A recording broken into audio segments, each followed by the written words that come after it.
So today I would like to present the novel Anna Karenina. This novel was written by a famous Russian writer, Leo Tolstoy. About the type of work, it is a realistic novel. About the setting, all the events in the novel were set during the period of emancipation reform in 1861, and this was the time of several political, economical, and social transformation in Russian society. Some of the main settings were in Oblonsky mansion, the Shabasky's home, a hospital where Kitty retreated for her health in German, Karenin's house, and live-in country estate. Main characters we have Oblonsky, we have Dolly, we have Dolly is Oblonsky's wife and the eldest daughter, Prince Shabasky.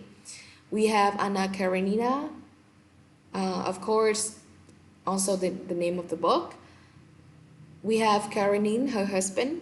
We have Konstantin Levin, and we have his brother, Sergius Ivanich Konishev.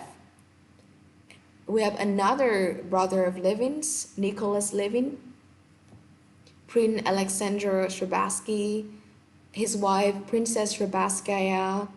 We have Princess Kitty, their youngest daughter, and later she became Levin's wife. We have Vronsky, Anna's lover, and we have Shreza, Anna's son. About the narration, the novel was written from third-person omniscient point of view. About the focalization throughout the more than 1,000 pages, there are several characters thought are heard throughout, including Anna's, Vronsky, Karenin's, Levin, Kitty's, and Dolly's, and Oblonsky's. I would like to summarize the plot. Count Vronsky, an officer, cheated on his wife in an affair with his children's English governess. Following the discovery of his wife over the conduct, he had to invite his sister, Anna Karenina, who is the wife of Alexandrovich Karenin, a noble statesman, to come over into his house. Being a gentle and intelligent woman, she managed to console Dolly, Oblonsky's wife, and successfully asked her to forgive her husband. But during the train to Moscow, Anna bumped into a young, handsome officer, Count Vronsky. Anna and Vronsky later on developed an intense love affair.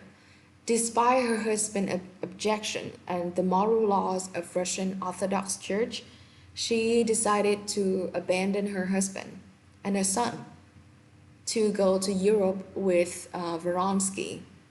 At the time, they had with each other a daughter named Annie.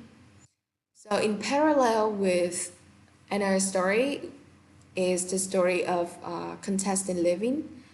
He is a country landowner and a friend of Oblonsky. He traveled to Moscow with a desire to propose to Kitty, Dolly's youngest sister, but she rejected him. And then he came back to the countryside, continue with his farm work. Levin always contemplated over the future of Russian agriculture and over how to improve farm productivity. On coming back to Russia, while Vronsky could easily move around society, Anna cannot. She was cast out by society. Later, she became more and more isolated, became paranoid and jealous with society women with whom Vronsky encountered. But in the end, to escape the torments that she had to suffer, she committed suicide by throwing herself under a passive train. Living with Oblonsky's help, was able to marry Kitty. After Anna's death, Vronsky volunteered to leave Russia to fight in Serbia, and Karenin took custody of Annie. About the theme, there were a lot of themes in the book, but I just lit here three most obvious themes that I observed. Firstly, maternal infidelity can result in several consequences. Secondly, marriage should be based on love with the partner rather than their social status. And thirdly, family happiness can be achieved only when the husband and wife constantly love and care for each other. And my personal thoughts on the book is that it is really realistic and I can learn a lot from the moral lessons. Um, it's about we have to be faithful to our partner in a marriage, or else we're gonna be punished in this way or other way. And the book is really interesting to read. I feel like I'm watching a movie while reading it, so it's really enjoyable.